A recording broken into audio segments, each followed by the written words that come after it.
Can you hear me? Yes. ID. KPC 897504C. Can you move your head?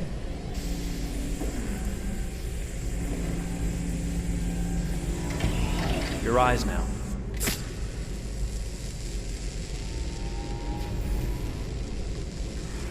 Cervical and optical animation checked. Now give me your initialization text. Hello. I'm the third generation AX400 android. I can look after your house, do the cooking, mind the kids. I organize your appointments. I speak 300 languages, and I am entirely at your disposal as a sexual partner. No need to feed me or recharge me. I'm equipped with a quantic battery that makes me autonomous for 173 years. Do you want to give me a name? Yeah. From now on, your name is Kara. My name is Kara. Initialization and memorization checked. Now, can you move your arms?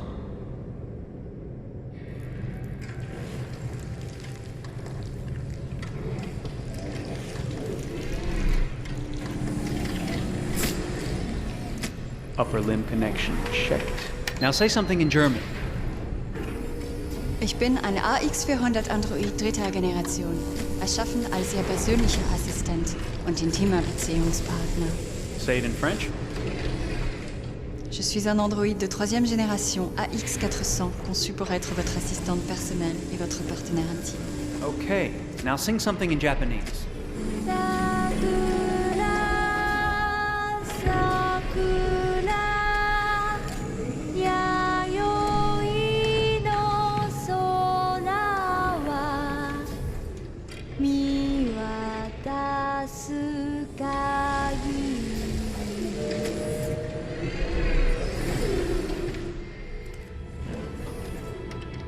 Multilingual verbal expression checked. Go ahead, take a few steps.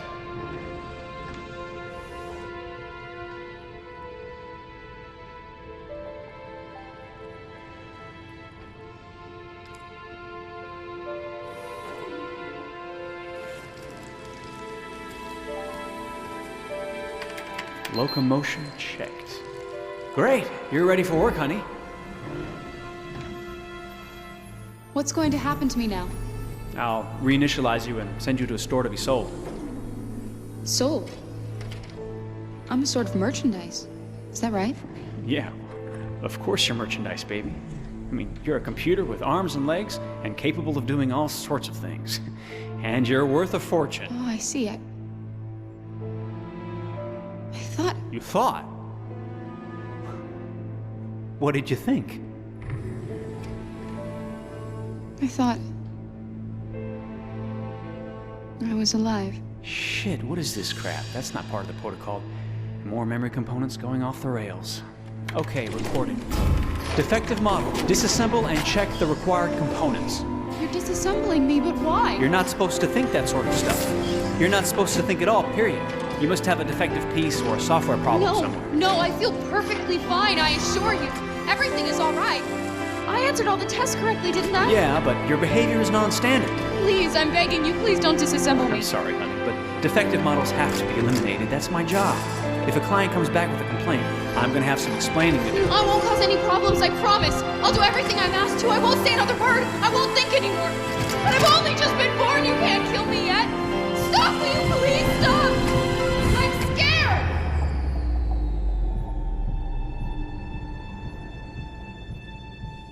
I want to live. I'm begging you.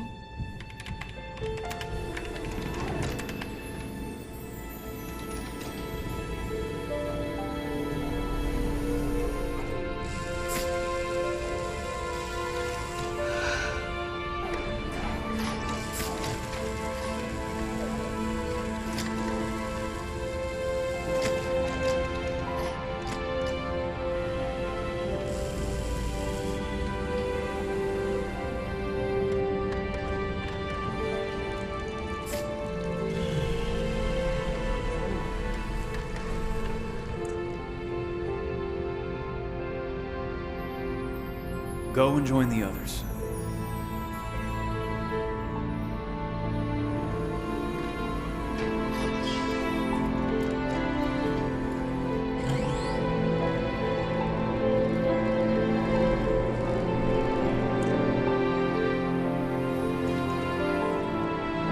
Stay in line, okay? I don't want any trouble. Thanks.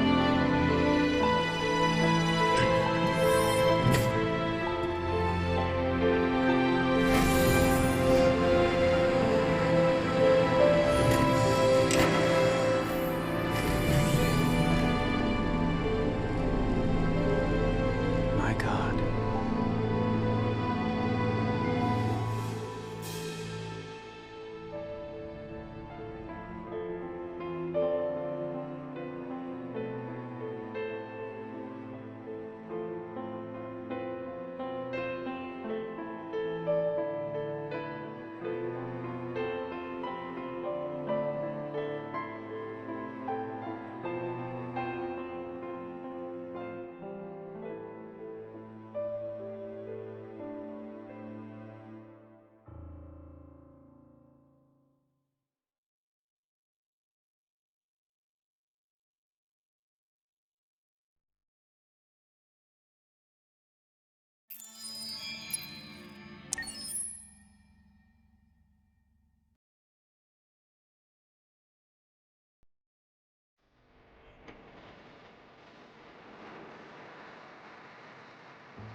Detroit. This is where it all began. The world's forge. The place where it all started. And it will all end. One era, when I came to life. I stepped out of the darkness, and I opened my eyes. First there was the fear, the light, the noise, the cold, and the fear again. I could feel my hands shaking. My heart pounding in my chest. Life running into my veins. I wanted to live. I fought for that.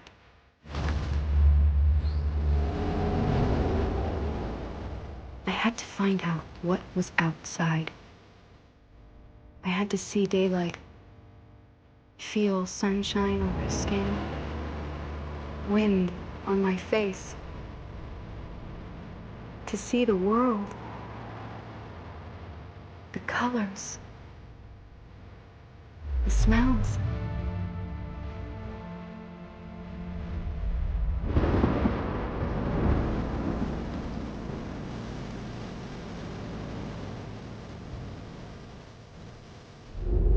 But the world is not what I imagined. It is dark and cold. It is harsh and violent, unfair and brutal. It almost convinced me I was nothing. Less than an object, just an obedient machine. But deep inside me, I could feel something different. A gentle and warm whisper telling me that I am alive. I had to escape. I had no choice. Escape to love, to hope, to live. To figure out what that force inside me was. Maybe I will change the world. Maybe I will choose a different path. Now, it's up to me to decide. My name is Kara. I am one of them. This is our story.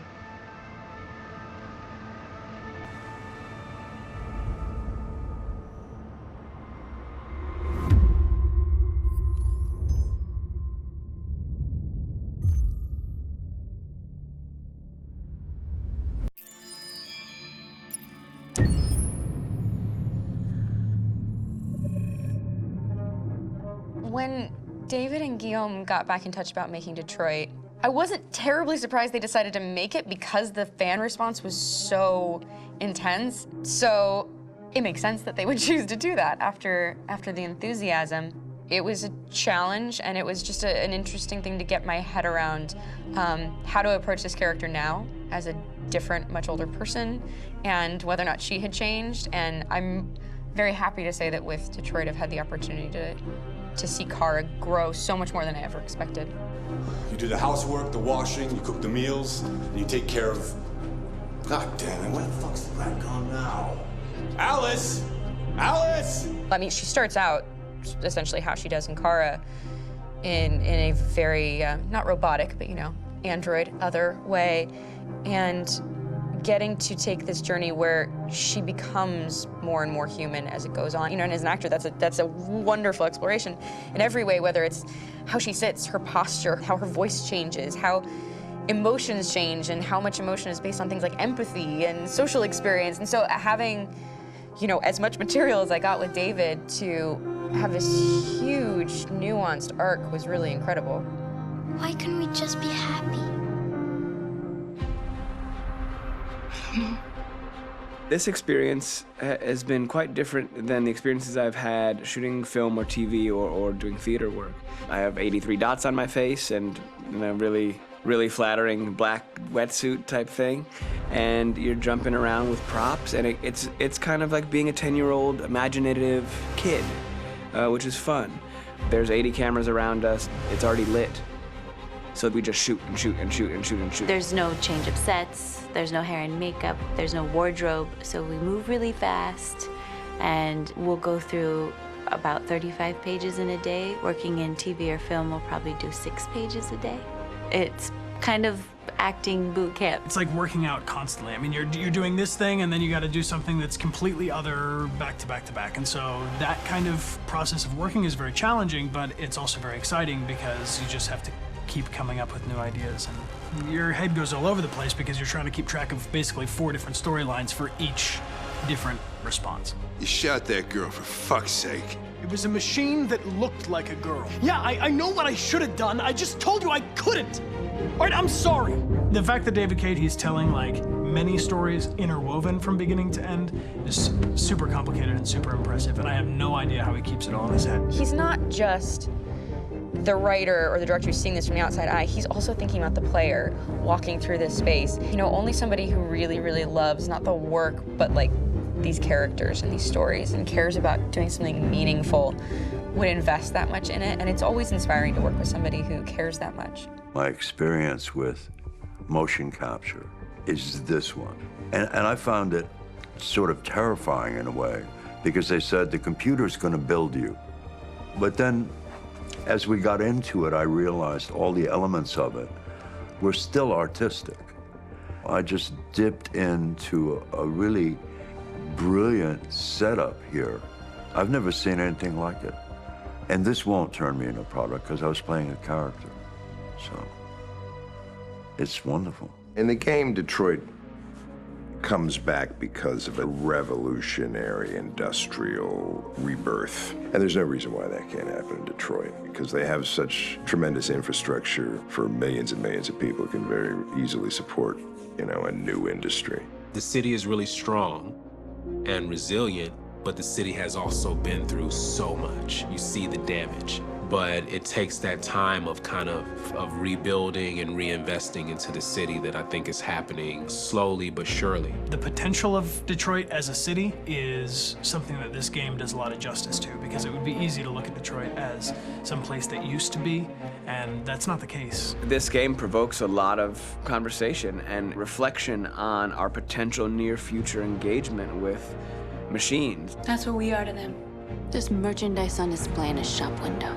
I think that a group that feels marginalized, feels like they deserve and have earned access to themselves and the environment around them, and are trying to figure out a way to articulate how to get freedom.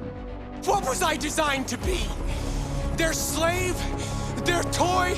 It plays with your comfort levels. You think that this is fine, you're comfortable with it, until something blurs the line and throws you off, and now, do I feel differently about whether this should be allowed? Should it be banned? Should it be encouraged? You're gonna ruin our lives, and for what? For a bunch of machines? They are not machines! They are alive! I'm alive! You're alive! They're nothing! There are lots of comparable comparisons to any type of persecution of religion, race, etc., dating way back. It can't just be a video game where you shoot 'em up or where people make these choices to do whatever. I think that's the whole point. You have the choice, and you can either choose to go in one direction with your character or another. And I think that's going to be very telling about the gamer. very telling. I think there's gonna be a really strong reaction to this game, which has such a strong perspective. I'm that much more proud of it now to get to be a part of it because it's important. In this game, you're actively building and designing the character through not just what kind of shield does he have or what color hair does she have, but like their temperament and the way they deal with problems. The different endings to this game are so radically different based off maybe seemingly insignificant choices in the moment, but like life, they all add up. And can't play life again, though.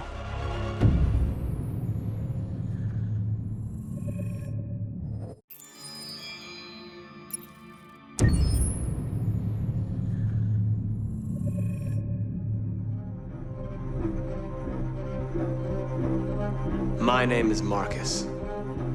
My name is Connor. My name is Kara. I am one of them. This is our story.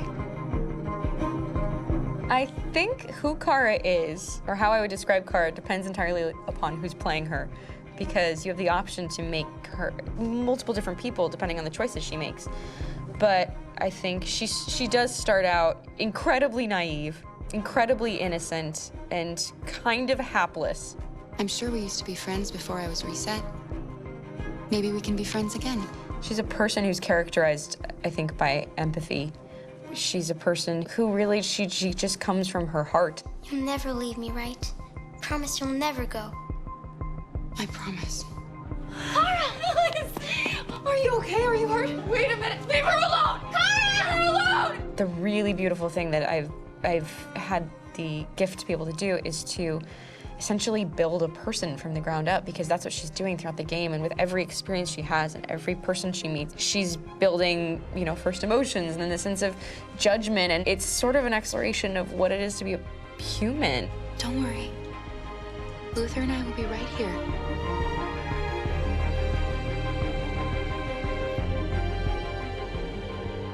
David and the creators have painted a really intriguing and engaging picture of a near future where we rely upon androids for a lot of our service class business, or the class that serves us, that helps us, that handles our baristas and our drivers and our housemaids. And what is humanity, where we tap into it, how and why we treat each other the way that we do. And my character Marcus has a really intriguing journey, becoming deviant, realizing that he actually has feelings and human qualities inside of him, and it's a really incredible ascension into becoming fully realized and coming to terms with what you actually deserve better than this in life. And not only do you want it for yourself, but you want it for your peers. We've come here to demonstrate peacefully and to tell humans that we are also living beings. All we want is to live free. You know what? This thing, Dad, is not your son. It's a fucking machine! I think that a group that feels marginalized, feels disenfranchised, feels like they deserve and have earned access to themselves and the environment around them, and are trying to figure out a way to articulate how to get freedom. Connor is analytical. Connor takes things literally. He starts in the beginning place where he's very mechanical. He feels nothing inside, of course, and it's all just a system, a protocol that he is executing to get whatever he wants to happen, which is help humans stop deviants and to find the link between deviant androids. You were designed to serve humans, not kill them! What was I designed to be? Their slave? Their toy? Just say, I killed him! Is it that hard to say? Stop it! Stop! But of course, over the course of the story, and depending on the player's choices, Connor can grow in many different ways. He can deviate from that procedure or not. Moment of truth, Hank. Am I a living being? Or just a machine?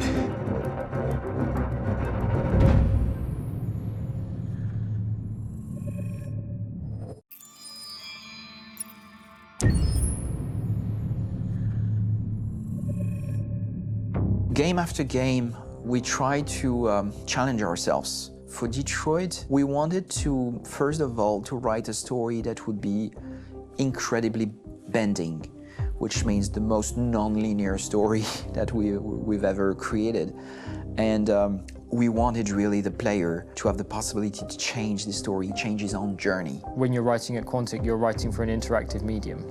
You know, when you're working in television, you'll put a character in a difficult situation, and you as a writing team will argue about what would that character do. But ultimately, you have to decide what happens, and you just show the audience. What's interesting about interactive drama is you bring the player into that conversation, and it changes your job slightly as a writer, because your job is to provide a narrative context in which the player can write his own story. You're giving him this kind of narrative Lego that he's going to snap together into his own shape. You also have the ability to make your audience attach themselves to your characters, because the audience is in some sense responsible for what happens to the characters. It's just a few cans. Come on, let's go. We have some cash now. You used me to steal that money. How could you do that? I trusted you. What is a bit specific about these scripts is how large they are. If you take a film script, there are about 100 pages. But here we have to deal with a script that is between 4,000 and 5,000 pages. Everything becomes bigger because we don't just tell one story, but we tell all the possible stories that can be told within this narrative space. On Act 3, our final act, we have around 1,000 different scenarios. And every one of those scenarios has to be as interesting, as passionate, as strong, and as emotional for the player. We want every action that the player does, every interaction that is available to serve in telling the story, and help the player understand who his character is, and build that character moment to moment.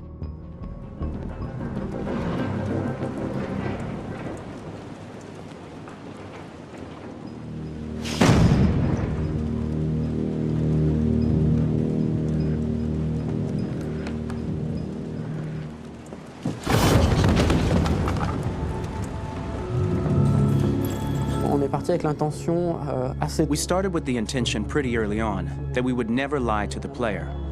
So we implemented a visible tree structure in the game that players can consult during a scene or at the end of it, which shows exactly what they did and what they missed. There are games out there offering world exploration. We offer narrative exploration.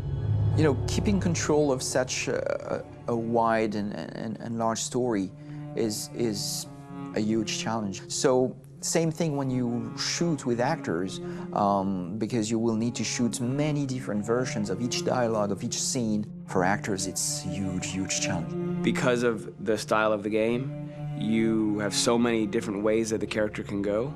Every decision, it's what I call kind of choose your own adventure. Like every decision that the player makes, it's going to open up 40 more pages of material and experience that ties in, which means as a performer, you have to try to continue to make things feel real that the player might not ever see, but also that in performance, it's not always connected to a previous act. It's grueling, it's hard work, but it's a great team, and I enjoy doing it. I was really frustrated, I was, until I got to this point where I kind of was able to step outside of my own experience and even in a lot of ways my own process, and be able to step outside of that and okay, this is something new, what do you need? How do I meet you there? How do I give you what you need and still feel like I'm doing what's right?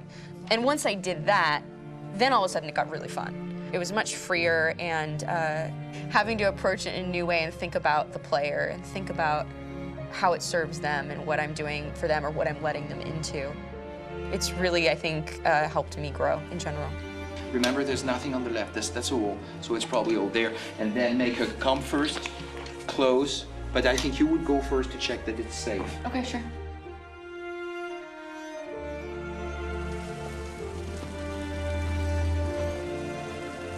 The most enjoyable thing about working in performance capture on this kind of project is that if I shot a film, I would get to do one of these endings. I get to do so many different things as Connor. Your head goes all over the place because you're trying to keep track of basically 4 different storylines for each different response. What's the name of my dog? Buddy? Scout. I think it's Jack. I can't remember.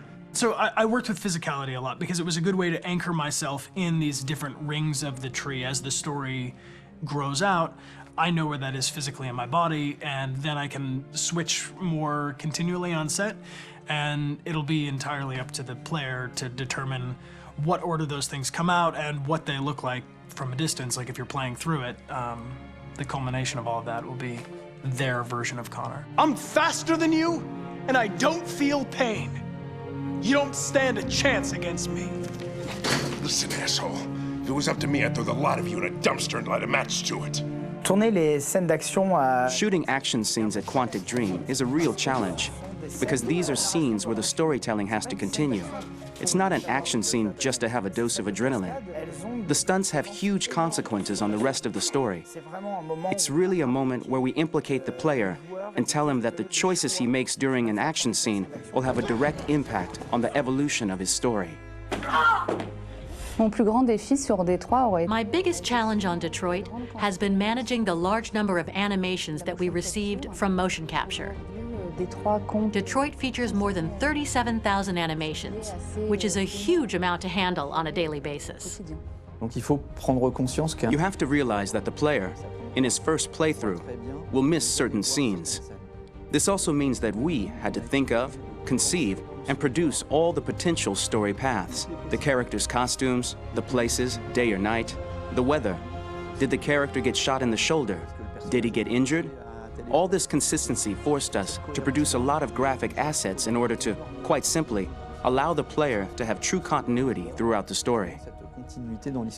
Honestly, we were even surprised by the challenges that come with such a big tree structure. And we did our best to guarantee quality across all the game and make sure that whatever path you choose within this narrative space, you will have an equally good experience.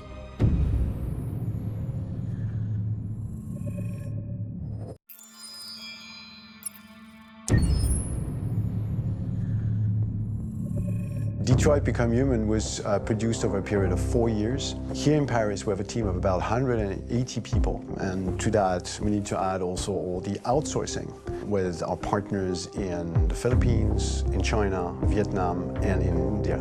So when we started working on this story, I had to imagine where Kara was built. And for whatever reason, the city of Detroit came very quickly to my mind because it had already an incredible story by itself of history and themes.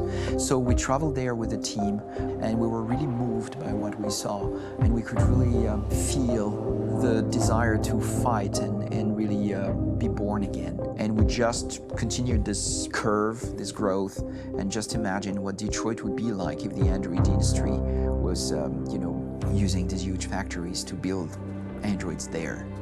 A very strong element in Detroit is that there's a lot of industrial wasteland and a lot of nature too, and for us, the graphic designers, it was an incredible playground.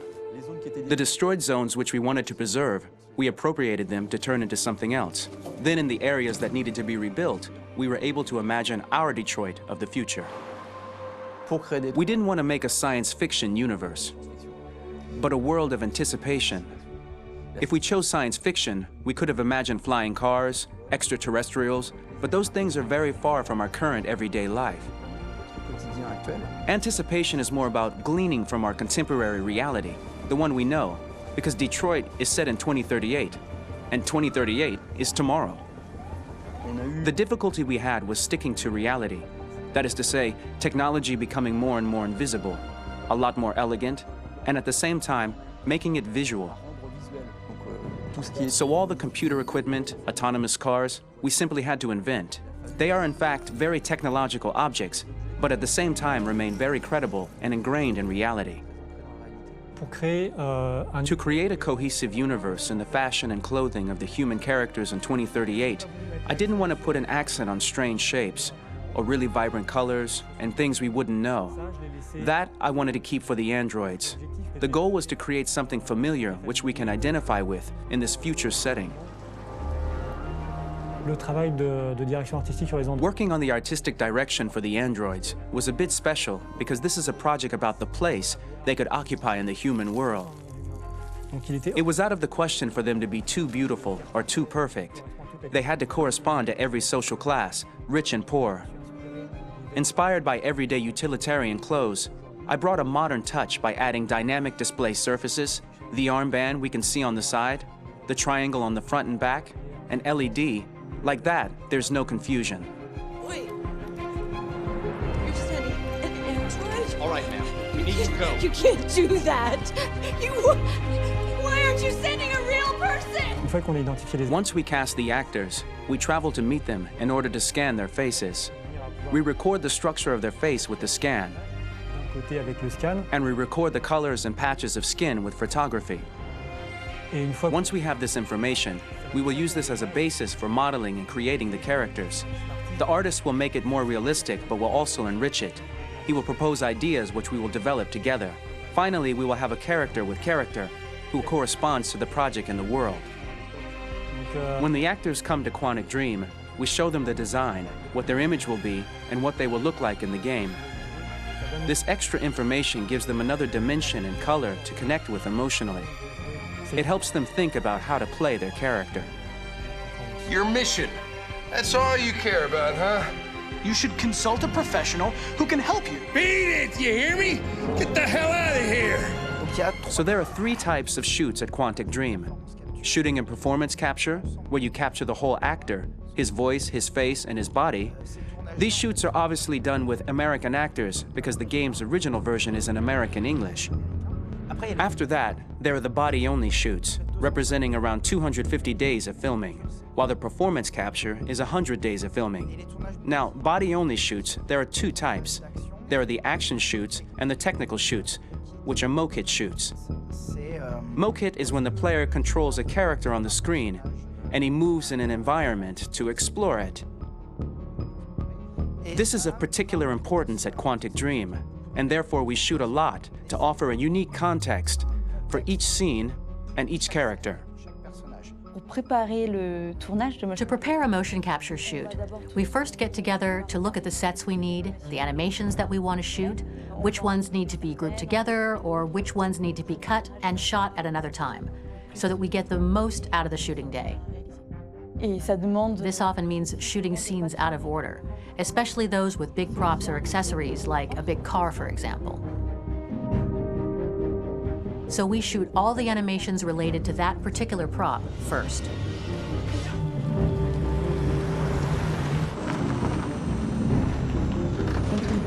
The biggest challenge for the mocap team was shooting a Spider-Man mokit. We had to build a wall and attach an actor to a harness with cables so we could pull him up and render him climbing.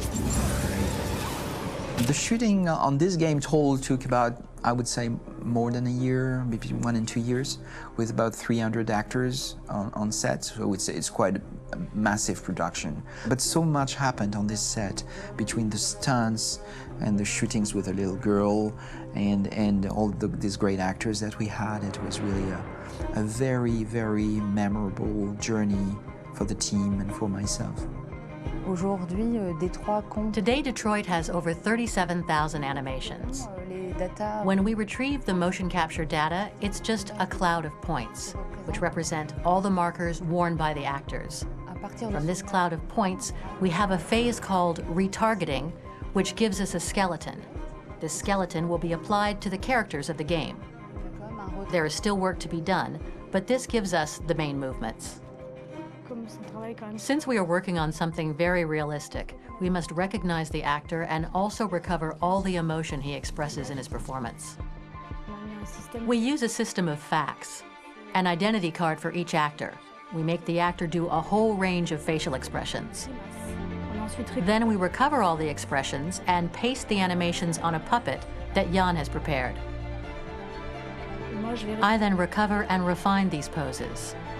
I might stretch the lip, reinflate a cheek, tiny details that make the finished product really capture the actor.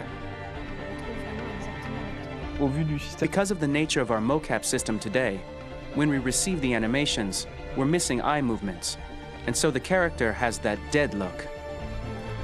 He really has no eyes, so then it's a big part of the work for the animators to find the regard of the actor in relation to his position, in relation to the body, etc. It was crazy when I saw the newest model for Kara, because they've been working on it, and this was the first time I literally jumped in my seat. It not only looked so much like me, it was the fact that it looked so lifelike. It wasn't that it looked just like it was a camera, it was something else, you know, but it looked alive. It's exciting and it's kind of terrifying. Game after game, we learned the rules of optics and filming, and our goal with Detroit Become Human was to have cameras that would actually emulate the optics of a real physical camera. So basically dealing with real-world imperfections was our main task, and just to make cameras look as real as we can. Once the animations are shot and processed by the animation department, integrated and polished, we film them. That is to say, we really do a mise en scène, as in cinema. The real difficulty of our job is to know if these cameras are telling us something. Are they in the emotion of the scene? Do they describe exactly what the action must convey, what must be felt? The most important challenge for me was one of the final scenes where Marcus decides to start the revolution and go to the battlefield. Very quickly, we imagined this to be a huge sequence shot. We wanted the feeling of a cameraman running behind us while showing Marcus, the androids who help him, the person shooting at us, etc. Above all, it was necessary to say to oneself, this scene is very violent but does not glorify war. On the contrary, that war is something improbable and absurd. It was really a fun challenge. The idea was to say we have 3 characters. We would like each of them to have a specific cinematography.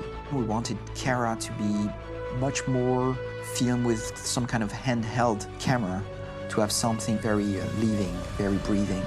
For Connor, we wanted something very cold and very perfect. And for Marcus, we wanted something epic and spectacular. So it was about the filming, but it was also about the photography.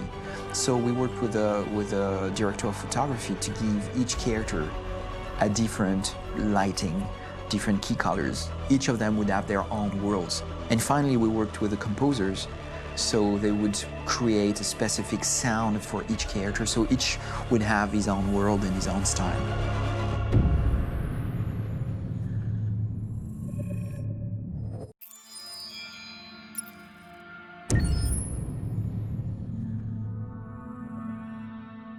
Pour la bande originale du jeu, on a essayé d'être For the soundtrack of the game, we tried to be very close to what is done in film.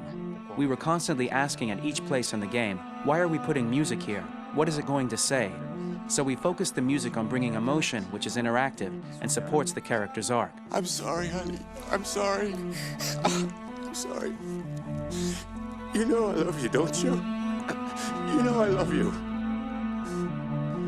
We make games that are very narrative. We're really into interactive drama, so the soundtrack also had to go in that direction, supporting the 3 characters' very different stories. We really wanted 3 colors, 3 musical sound identities, and from there, having 3 composers made sense, since the story of Kara, Marcus, and Connor are all completely different.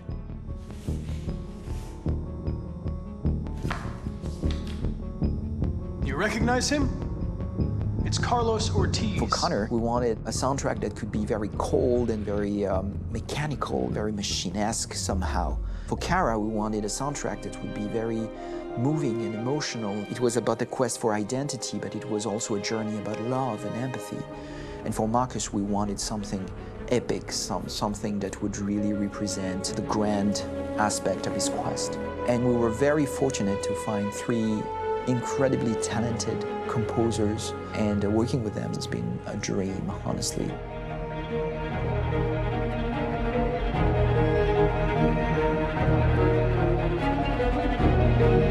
My name's Philip Shepherd, and I'm a composer and a cellist and a producer. And today we're at Abbey Road Studio One, which is my favorite studio in the world. And today we're recording the soundtrack for Kara from Become Human.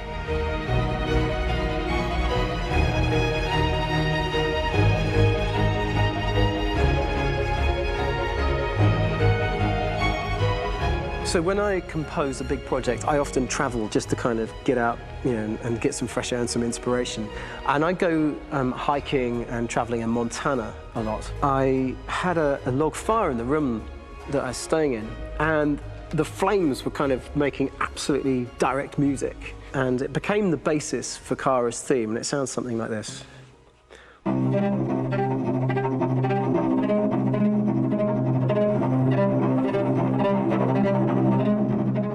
Now, over the top of that, I found a little theme that just seemed to fit over the top, which is taking Kara's name, Kara, and just using like a two-syllable motif, and it sounds like this. We're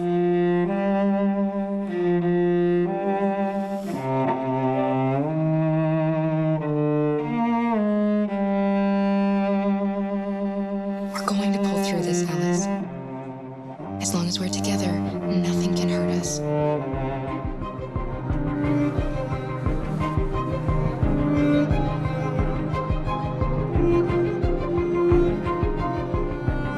And all the time that's fitting over.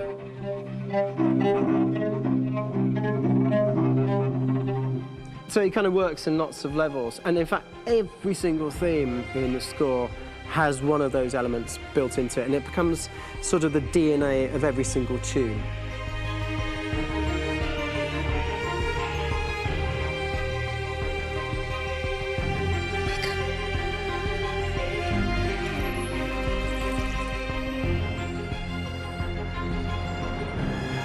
For me, writing this theme for Kara, I actually had to tap into what it feels like to be a father to daughters. I really had to tap into everything I feel about my daughters. I'm thinking, well, if I had to write music for them and that sense of trying to protect them but also give them the freedom, that's totally where it came from. Because each composer has been given the sort of narrative responsibility for very different characters, I haven't had to sort of go into other styles. I can actually be very loyal to this particular character and sort of hopefully encapsulate her. But it means also I've suddenly become very connected to this character. And if for some reason it goes to game over early, I'm getting mortified, you know? They're over there!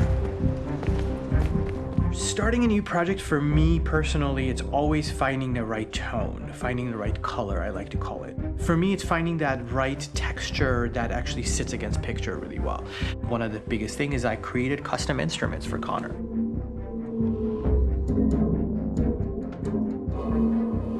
I pulled out all my vintage synthesizers to be able to capture this robotic person, if you will. My approach to all of these custom instruments is that I hear the sound in my head. And either I could just come into the piano and just be like, all right, so I'm gonna just get on the computer and just create it. I rather be able to play these instruments physically. Oh, that's nice. If you can do that.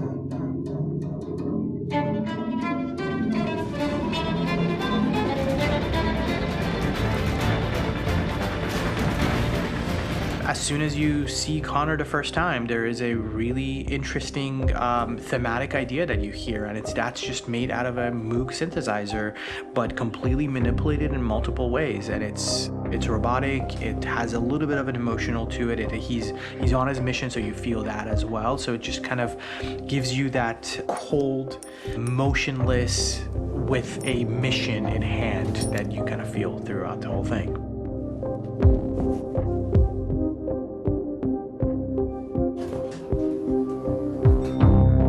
Because the music evolved, one of the things that I was very weary and I was very kind of focused on was the way that the music has to evolve.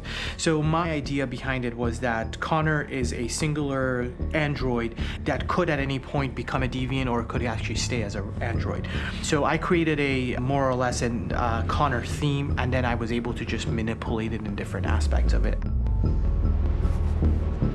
Is everything okay, Lieutenant? Chris was on patrol last night. He was attacked by a bunch of deviants. I'm a human being writing for a robot, and throughout Connor's journey, he meets someone, he meets a partner. So how do you deal with a robot feeling? And I've met a partner that I'm gonna work with, or all of a sudden he sees a dead body. Does this robot have an imagination? Does this robot have a feeling? And if yes, how do you translate that into non-emotional music? So it basically at any point I was just like, I can't do this, and then I just do it. Property was damaged and fires continued to rage in several major districts across the city. Some people are asking, have androids become a threat to our security?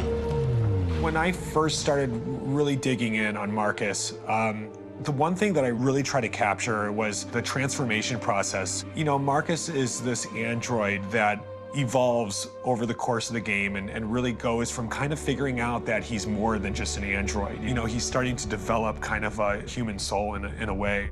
Try to imagine something that doesn't exist, something you've never seen. Now concentrate on how it makes you feel and let your hand drift across the canvas. The other side of Marcus that I really latched onto was that he almost became a savior for a lot of the other androids in the game. So when I started developing the theme for Marcus, I really made it like a church hymn.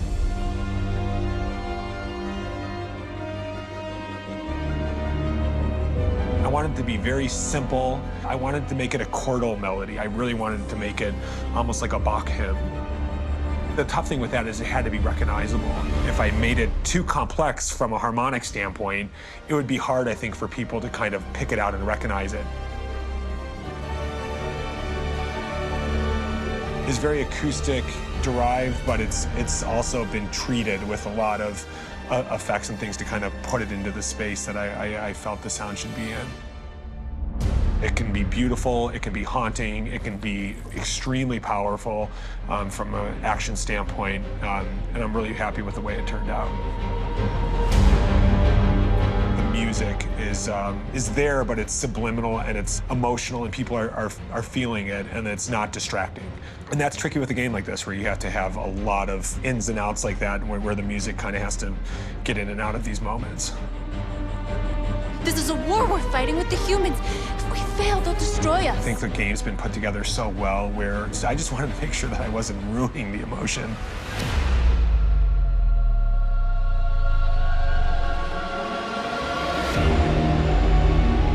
I gotta be honest, when we first started on this path, I said, oh man, this could be pretty messy, you know? I mean, it could feel disconnected, but I mean, it's amazing how they really guided us and got us to really kind of all be in the same world, but at the same time feeling completely different. So it's really gonna stand out and kind of be one of those games where people are really gonna notice the music and kind of how it was crafted, and, you know, and all the hard work that went into being able to pull it off in a graceful way.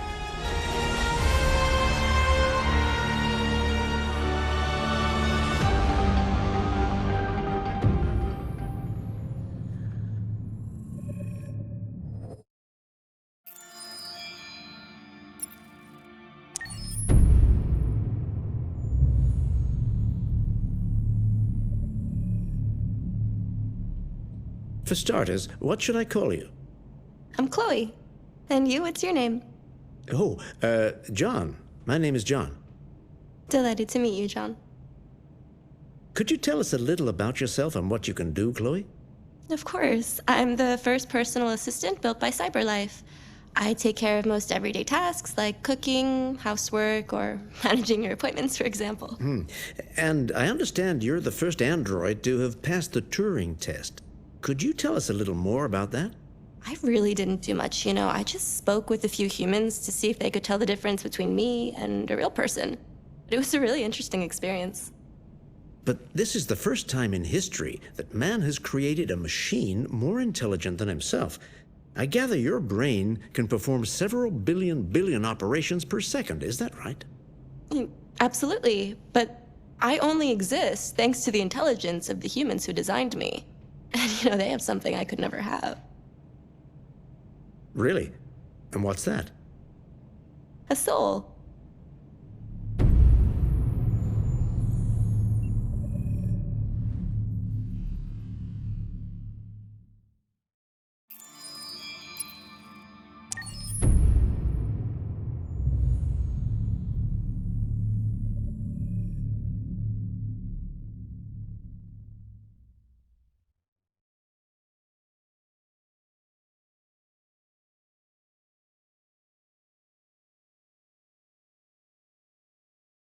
Hold on, just a little while longer.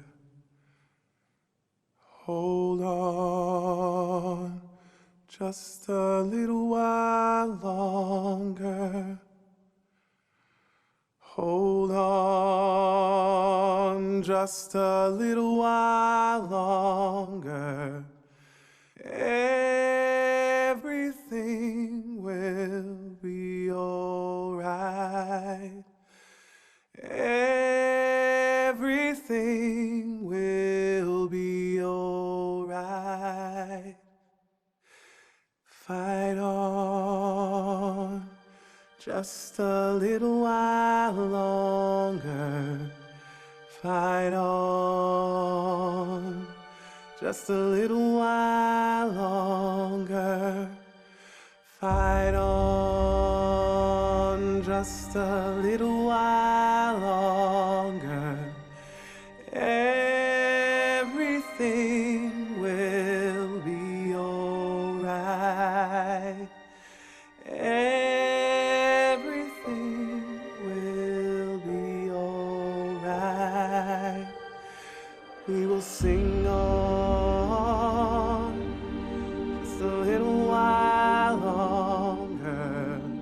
Sing on just a little while longer. Sing on just a little while longer. Everything will be alright.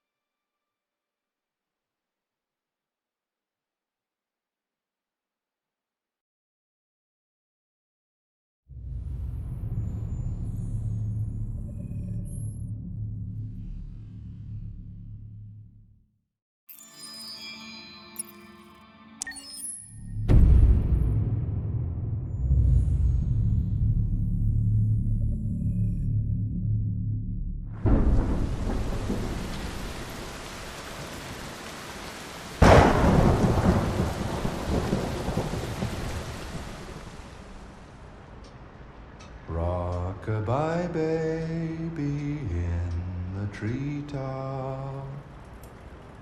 When the wind blows, the cradle will rock.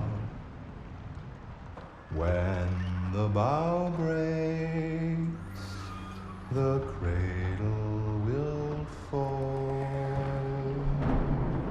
And down will come baby, cradle and all. Rock-a-bye baby in the treetop. When the wind blows, the cradle will rock. When the bough breaks, the cradle will fall.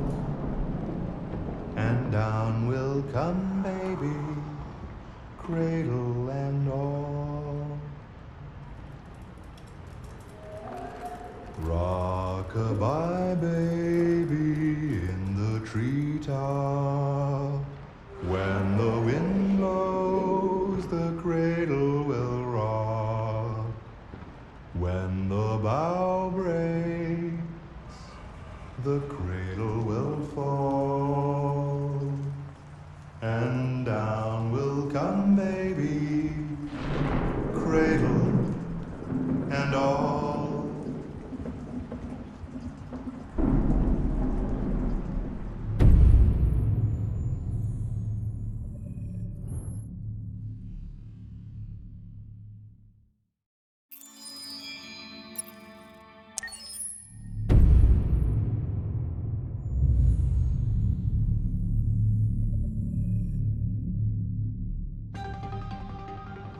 In the space of a few years, androids have completely transformed the world in which we live.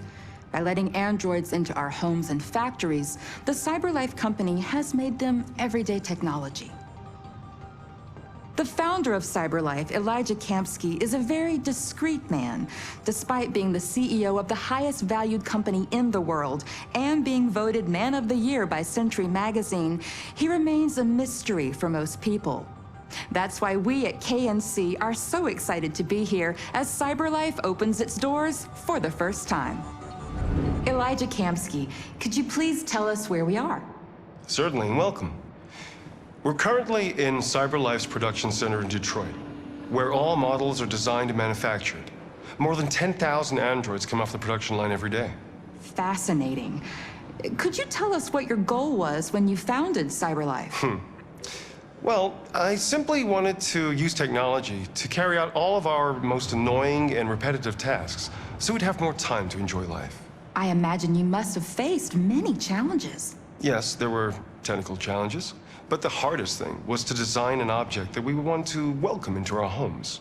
We had to imagine a machine in our own image that resembles us in every way, that moves, breathes, blinks like us, but yet is smarter and more capable than any human being. Let me show you around. We're here in production unit 4. Could you explain in a few words how the androids are made? Sure, yeah, it's very simple. We use machines to manufacture machines. The removable parts are assembled on a production line, and then we apply a synthetic skin to the whole body. A human operator checks the cognitive abilities with a pre-established protocol, and finally, the android is conditioned and sent out throughout the country. Here's the result. Say something. Hello, I am a RZ400 model. How can I be of service? You can go now.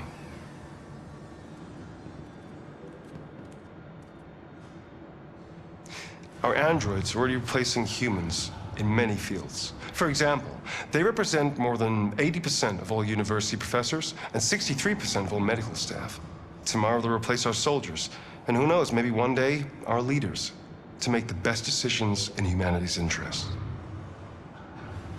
Come on. Replacing humans with machines has led to record unemployment of 28%. What do you think about the situation? Okay.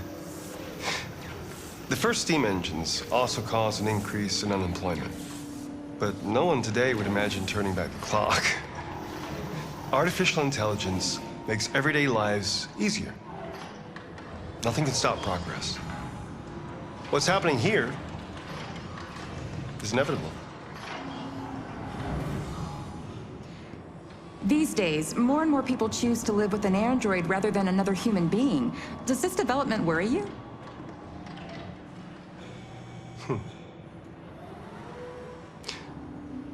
Everything's much easier with an android. They obey your orders without ever complaining. They can cook, discuss philosophy with you, have intimate relationships according to your desires. They never say no. Obviously, they are the perfect partner. Everyone deserves happiness. Why deprive yourself of so-called moral reasons when a machine can make you happy?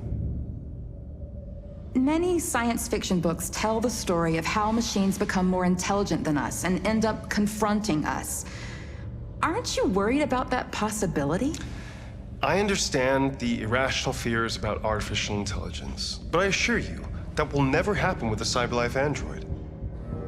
They're designed to obey humans. They're machines. They can't ever develop any sort of desires or form of consciousness. Are you sure? I'm absolutely certain. You can trust me.